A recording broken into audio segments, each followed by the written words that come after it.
This Family Life News podcast is made possible by the support of listeners like you. It's the Noon Report from Family Life, bringing a Christian worldview to what's happening in New York, Pennsylvania, across the country, and around the world. Weather with Kevin Williams and faith-focused feature stories with the Family Life News team. Now, here's what's happening.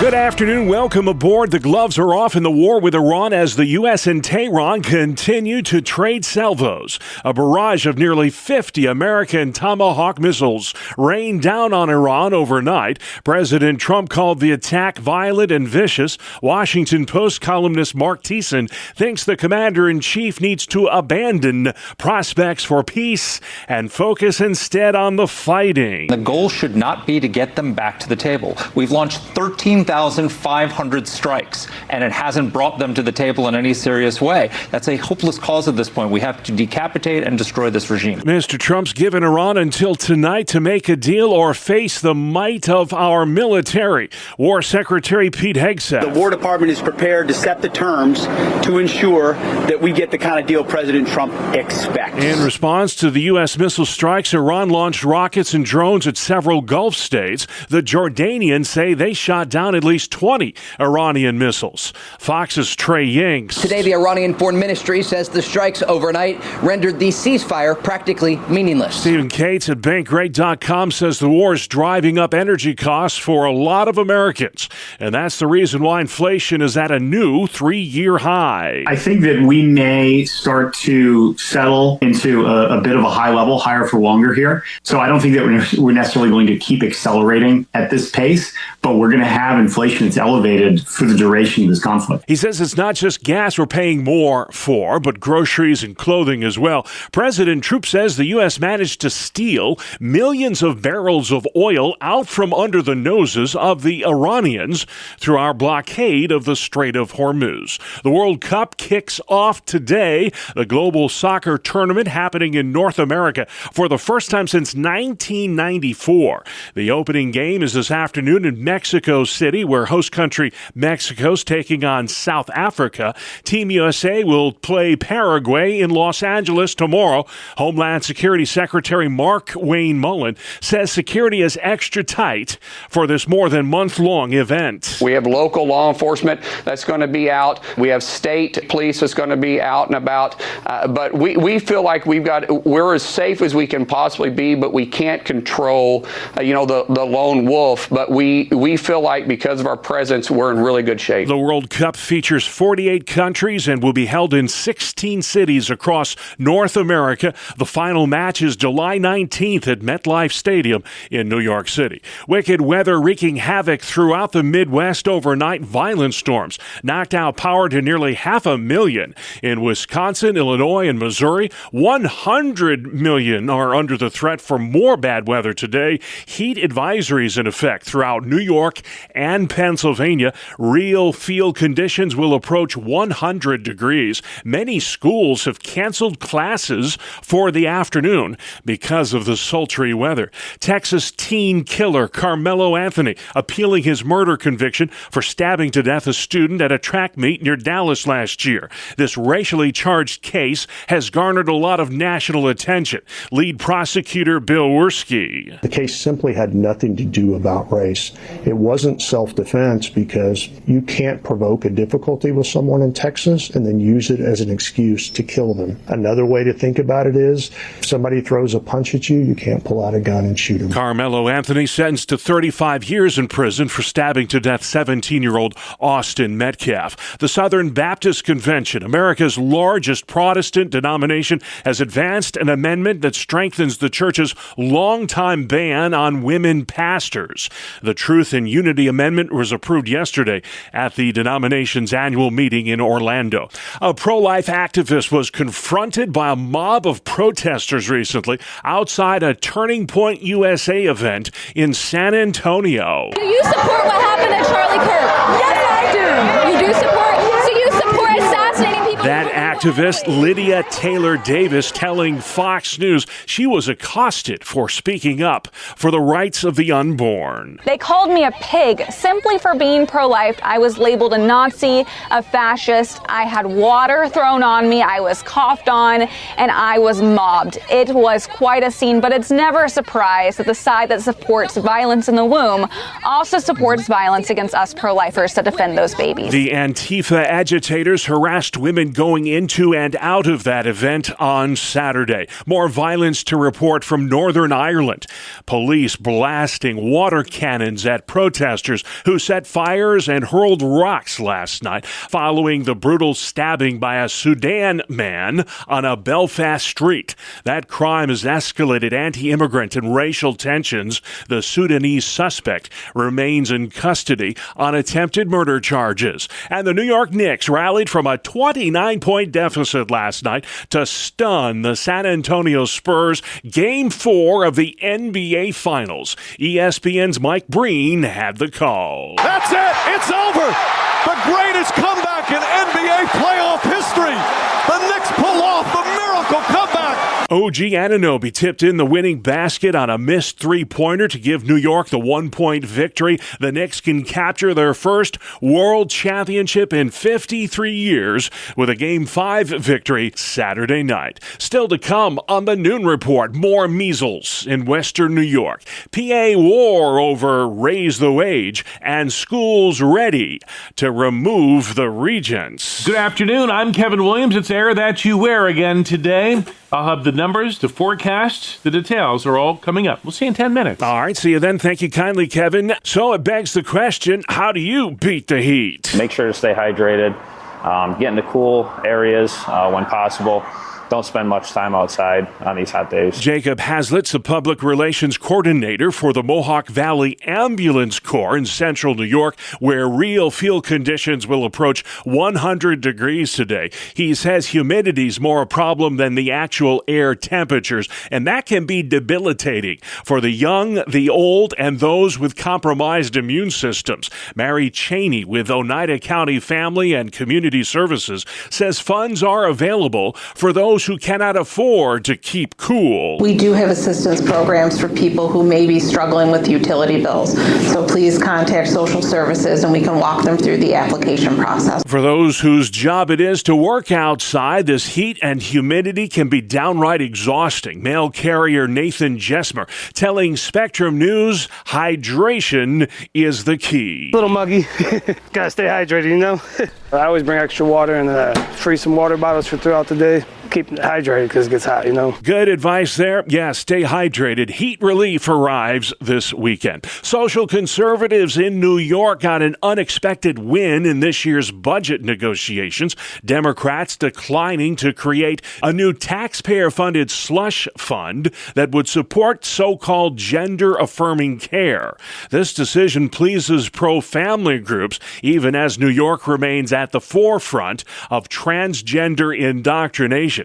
A recent Gallup survey finds less than 4 in 10 Americans view changing one's gender as morally acceptable. Pennsylvania Democrats are trying to force a vote in the state Senate on a bill that would raise the minimum wage. It's remained stagnant for decades now at $7.25 an hour. How many days, how many months, how many years we have waited for a minimum wage increase? We need to speak this into existence. This is a disgrace, and it's not a national disgrace, it's a Pennsylvania-specific disgrace. Republicans worry a wage hike will hurt the very people it's intended to help by forcing companies to raise prices and lay off workers. Also, they fear employers won't be able to afford to hire high school and college kids for seasonal work.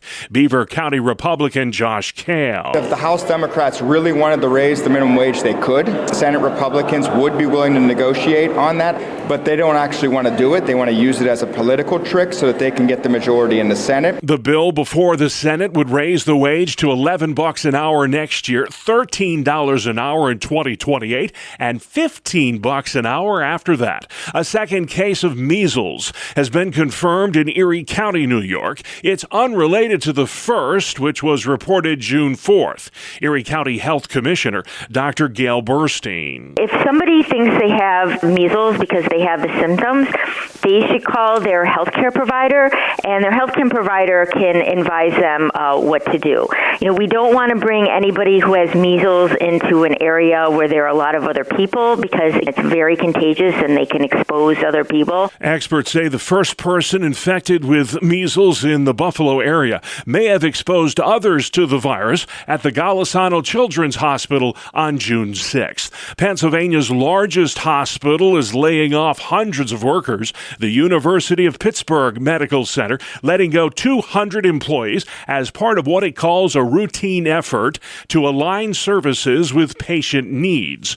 The health system did not specify which facilities would be affected or when the cuts would take effect. UPMC runs 40 hospitals across western Pennsylvania. Public education is about to undergo a seismic shift in New York. What was a rite of passage for more than 160 years will now become optional starting next year. Students will no longer be required to pass 5 Regents exams in order to graduate, and that's putting a lot of stress on schools. As far as all those, like making sure students are taking the right courses and in the right sequence and taking the right Regents exams and meeting all those requirements, that is a heavy lift for high school. Kelly Larrabee is a guidance counselor at Irondequoit High School. I don't think all of it will be complicated. I think tracking students' individual pathways is going to be what's the biggest complication. What pathways are available to students that we offer in the school. Assistant Superintendent of Instruction Chrissy Miga telling Spectrum News. There's a lot of different pieces that I think we have to work through for it to be really successful, but I do think that if done well, it could really benefit all students. As the high-stakes Regents tests are phased out, the so-called Portrait of a Graduate is being phased in. It measures academic proficiency in 6 areas and encourages students to be creative innovators, critical thinkers, effective communicators, global citizens, future-focused, and culturally responsive. A new report shows Pennsylvania's teacher pipeline is improving, but schools across the Commonwealth are still struggling to fill the classrooms. Details on that from Family Life's Brian Query. New data from the PA Needs Teachers Coalition shows more students are completing teacher preparation programs, but advocates say the number of new teachers still falls short of replacing those leaving the profession. They cite the high cost of college, lower salaries compared to other degree-required careers, and a need for more diverse educators as ongoing challenges. Strong numbers are being seen at Slippery Rock University and Indiana University of Pennsylvania, 2 of the state's top producers of certified teachers. Officials say the focus remains on high-quality preparation programs that are aligned with workforce needs. Brian Query, Family Life News. Thank you, Brian. A Pennsylvania politician is proposing legislation to prevent online gambling and sports wagering at school. He's Republican Representative Jason Ortitay, and he wants to install technology on school property that blocks gambling websites on computers and smartphones. Ortitay says young men especially are becoming addicted to sports wagering, and there needs to be a zero-tolerance policy for that at school. An Attica, New York high school senior recently turned a civics project into a real-world improvement on traffic safety in her community. The story from WGRZ's Courtney Courtwright. On a certain part of Humphrey Road in Varysburg, 17-year-old Rachel Ricketson has been looking for a sign. On my street, there's like a really sharp turn on a steep hill. But she couldn't find one. And that became the focus of a research project in Mr. Judson Heck's civics class. Just want to make sure that oncoming traffic knows that they're going to be waiting for that school bus down there, as well as getting off the bus down there. Rachel got to choose the subject for her project, She chose traffic signs and how they can impact pedestrian safety. You plant the seed, you watch it grow, you hope it matures into that, mighty oak that everybody can be proud of. And, she's the sapling coming into the mighty oak, and it's awesome. Rachel took her research out of the classroom to the Wyoming County Highway Department, advocating for more safety on a road. She says her siblings will stand near to wait for the bus for school. She really took this project and just went above and beyond. 2 of these signs were installed. Both those bus signs alert now everybody, saying not only is there a house there, but there's children that have to, get on the bus. 1 in each direction, alerting drivers to the sharp curve and nearby school bus stop. I was so happy, and that's it just adds more precautions to people to just know what's coming up around the curve, so it was such an achievement. What started as a class assignment, and that's what we need, is just good citizenship, people making positive change, ended in real change. Love to see it when kids do good in their neighborhood. That's Courtney Cartwright with WGRZ. Sports next, it's the 2-minute drill on the Family Life Noon Report. My, oh my, oh my. It was a comeback for the ages by the New York Knicks. Good afternoon, I'm Randy Snavely. Bob, the Knicks pulled off the greatest comeback in NBA Finals history last night at Madison Square Garden. OG Anunoby crashed the boards to tip in a missed three-pointer from Jalen Brunson. That gave the Knicks a 1-point lead with just over a second left in the game. And that stood up for the Knicks' 107-106 victory. At one point, the Knicks were down by 29 points. They trailed by 27 at halftime. Brunson finished with 36 points. Anunoby had 33. The Knicks now find themselves just 1 win away from their first NBA title since 1973. New York fans had more to celebrate as the Yankees completed a 3-game sweep of the Guardians after their 8-4 victory. Jazz Chisholm Jr. drove in 3 for the Yanks, who have now won 4 in a row.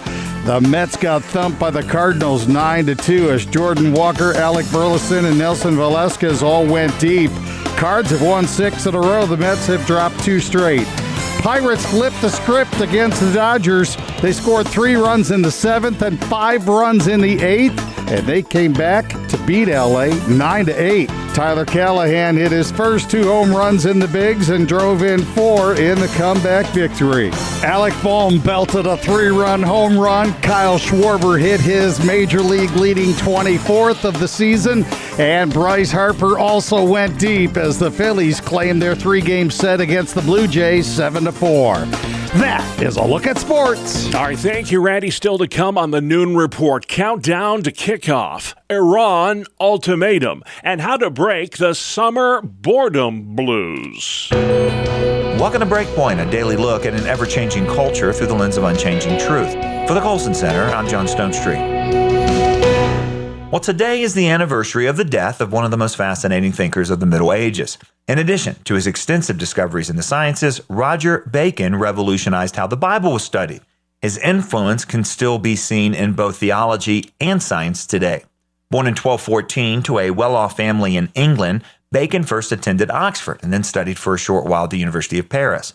After returning to England, he joined the Franciscan order. Bacon believed in direct first-hand observation. He disagreed with the theologians of the University of Paris, who taught theology from Peter Lombard's sentences, a sort of study guide to Scripture and the works of the early Christian fathers. By that method, students learned to look at the Bible only after their ideas had first been formed by sentences. Also, these scholars refused to learn or teach the biblical languages of Hebrew and Greek, but instead relied on defective Latin translations of the Bible. Bacon advocated a text-based approach to theology. He believed the Bible should be studied first before studying Lombard's sentences. He also believed the Bible should be studied in the original languages in order to make first-hand observations of the text. That order, first Bible, then sentences, became the standard approach at Oxford. Prioritizing the study of original languages, however, would not happen for nearly 300 years. To aid in the study of Scripture, Bacon developed a sophisticated theory of language and logic that brought together elements of philosophy and theology. As a Franciscan, however, he was prohibited from publishing these ideas. But in 1265, Pope Clement IV asked Bacon to write a book on the relationship between philosophy and theology. he responded with a major treatise that covered a whole range of subjects entitled Opus Majus. Bacon's belief in first-hand observation extended beyond the study of Scripture. Though he appreciated the work of ancient thinkers, he did not believe their ideas should just be automatically trusted. Rather, they should be confirmed by experience and experimentation. Like other medieval thinkers, he was open to the possibility of miracles, but he rejected them as an explanation for normal events. To him, reliance on supernatural explanations was just lazy. Instead, he believed that natural events had natural causes, though God might occasionally overrule them. He also believed that mathematics was foundational for understanding the natural world. He used it to quantify his observations. Some of his most important work was in astronomy and optics. He studied mirrors and lenses, making observations that would lead to an explanation of rainbows. And his work in the sciences extended beyond optics. He studied the eye and the brain. He predicted technological breakthroughs reminiscent of Leonardo da Vinci or Jules Verne. He was the first European, for example, to discuss gunpowder after firecrackers were brought to him from China. He figured out its chemical makeup, though he wasn't exactly correct about the proportions. He anticipated microscopes, telescopes, eyeglasses, which were, by the way, invented just after his death. He also predicted the development of hydraulics, automobiles, steamships, submarines, and even flying machines. In fact, his achievements in so many different arenas have earned him a place in science fiction and fantasy novels as a time traveler or wizard. Bacon believed that God wrote two books, the Book of Nature and the Book of Scripture, and he believed that they had to be read together. Thus, studying the natural world was for Bacon a theological activity. To study either nature or Scripture required direct observation. His methodology honored the integrity of the creation and the primacy of Scripture in theology. These ideas came from a worldview based on biblical ideas about the world and the nature of humanity, ideas that he understood and applied far and wide, and far more than his contemporaries. For the Colson Center, I'm John Stonestreet with Breakpoint. All right, thank you, John. Outside we go next. It's Weather Where You Live with weatherman Kevin Williams. Here is your family life forecast. Very warm and humid. Clouds and sunshine. As we head through the afternoon hours, there will be a couple of scattered showers and thunderstorms around. High temps, mid-80s to mid-90s. Tonight, an early shower storm, otherwise partly cloudy, muggy. Low temps, mid-60s to low 70s. Tomorrow, hot and steamy with some sun. A couple of thunderstorms. Could be some strong storms through the afternoon in parts of Pennsylvania, the southern tier, high temps in the 80s and low 90s. Saturday, nicer, cooler, less humid, mostly sunshine with high temps, upper 70s to the middle 80s. All right, thank you, Kevin. This is the Noon Report on Family Life. I'm your host, Bob Price. A lot to get to Thursday, the 11th of June. President Trump has given Iran another ultimatum. Make peace tonight or face the wrath of the U.S. military. Fox's Trey Yingst says a barrage of U.S. missiles rained down last night on Iran. CENTCOM says that Iranian military surveillance systems, along with communication systems and air defense sites across Iran, were hit. Speaking from the Situation Room, President Trump told Fox News that 49 Tomahawk missiles hit locations as close to 40 miles from the capital of Tehran. Positions were also targeted along the southwestern part of Iran. The president described the strikes as violent and vicious. President Trump says the fragile two-month-old truce with Tehran is the most violated ceasefire in the history of the world. National security expert Steve Yates. I think that it is necessary to stop framing this as a good faith deal. I think what we're looking for is a no faith deal, setting the terms so that we don't have to have trust about what the remnants of the Iranian regime will do, but we've demonstrated enough control that they will have to do what we have set out the terms to be. I think we're getting close to that. President Trump says the U.S. has managed to steal millions of barrels of oil out from under the noses of the Iranians through our blockade of the Strait of Hormuz. Wicked weather wreaking havoc overnight in the Midwest. Violent storms knocked out power to nearly 500,000 in Wisconsin, Illinois, and Missouri. 100 million Americans under the threat for more bad weather today. Heat advisories in effect throughout New York and Pennsylvania. It'll make the real field conditions approach 100 degrees. Many schools in our listening area have canceled afternoon classes because of the sultry weather. That teen from Texas Texas, convicted of killing a fellow high schooler at a track meet, is now appealing his sentence. Here's ABC's Trevor Alt. In this new filing, Carmelo Anthony does say he needs to be appointed an appellate attorney because he says he doesn't have any money. Now, this case generated a large response right from the beginning, and with that, hundreds of thousands of dollars were fundraised for Carmelo Anthony's defense. Carmelo Anthony sentenced to 35 years for stabbing to death 17-year-old Austin Metcalf in what's become a racially charged case. The 2026 FIFA World Cup kicks off today. The action begins with Mexico taking on South Africa in Mexico City. Lionel Messi and Argentina will be aiming to defend their title after defeating France 4 years ago. The U.S. begins preliminary play tomorrow against Paraguay in Los Angeles. Wow, what a game last night, Game 4 of the NBA Finals. ESPN's Mike Breen calls it the miracle at Madison Square Garden. The Finals has never seen a comeback like this. The New York Knicks erasing a 29-point deficit to stun the San Antonio Spurs. It is the largest comeback in NBA Finals history. The Knicks can capture it all with a Game 5 win on Saturday. Walmart is bringing drone delivery service to 7 new cities as part of its push to reach over 40 million customers by next year. Items ordered by drone at Walmart cannot weigh any more than 5 pounds. The aircraft will fly at 60 miles per hour and uses a tether to lower packages to the ground. You're listening to the Noon Report on Family Life.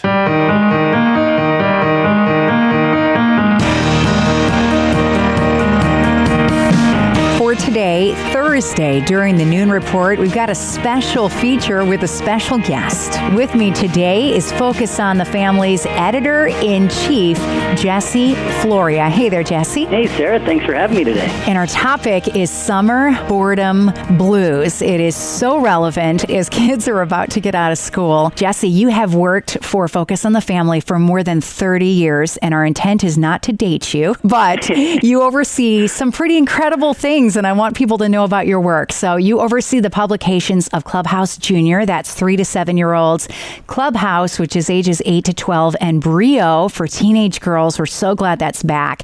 And the flagship Focus on the Family magazine. Many might not know that you've also written and co-written more than 50 books, including The Case for Christ with Lee Strobel. So what an honor to have you on the show today and to be able to pick your brain on how to keep kids occupied. Well, thanks. No, and again, like you said, much of my career has been in that kids ministry space, reaching them, encouraging their growth in their relationship with Jesus Christ, but also making it fun, right? And it can't be boring, because if you're boring, a kid is going to tune you out immediately. What are some of your ideas to help kids stay engaged this summer? Kids love that challenge, and they want to be creative, and they're outside-the-box thinkers. So whether it's paging through a cookbook and choosing a recipe that our granddaughter wants to make, or going through old family photos and then maybe reenacting the family photos and shooting a picture and doing things like that. Another thing is just reading. At Focus on the Family in our bookstore, we have a summer reading challenge.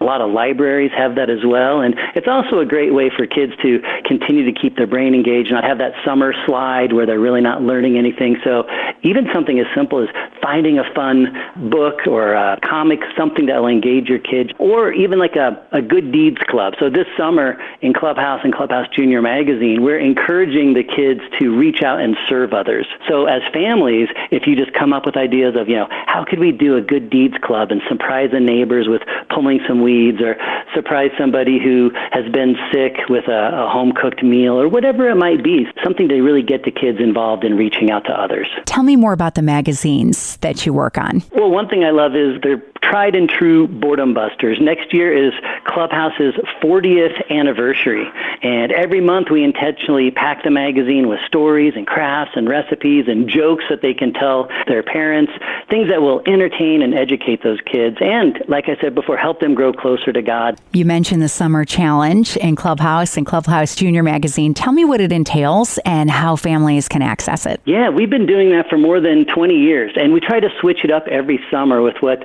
the challenge might be. So last summer was a reading challenge, and we had one young man read more than 30,000 pages of books over the summer. We only challenged him to read 2,000, so this was definitely an overachiever. And again, this year we're doing a service challenge. In a couple of years, we know the Summer Olympics are coming to the United States, and so we're going to do a fitness challenge there. The challenges are available to all the readers of the magazine, and we send them a log so they can keep track of what they're doing, and then they can send it in and we give them a prize.